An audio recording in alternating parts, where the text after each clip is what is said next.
Hey everybody, it's Cheryl and welcome back to Technique of the Week. It's week 15 and we're going to talk today about model magic embellishments. So this is, the stuff that you find in the craft store for kids.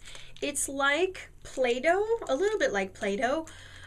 It's sort of soft and spongy, and you can air dry it, and the air drying version of it is what you can actually sew through in order to make an embellishment for your quilt. So what I do is I take some of the Model Magic, and this is what it looks like.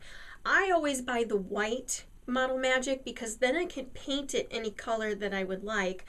Plus, the white isn't going to stain any of the fabric that I would put it with. So that's just something to keep in mind.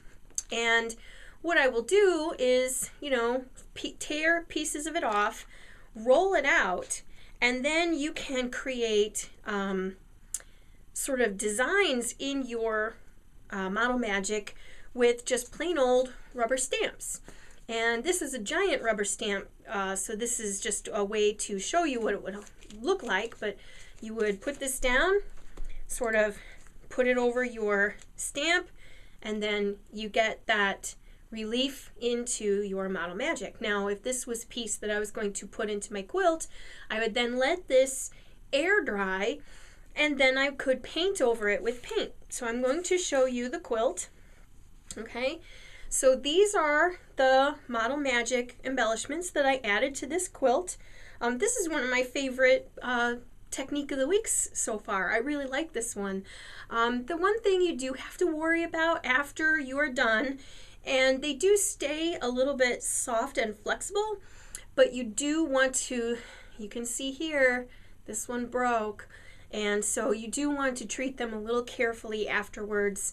I could come in here with either some more paint or glue and help that go back to, not look as terrible as it does right now.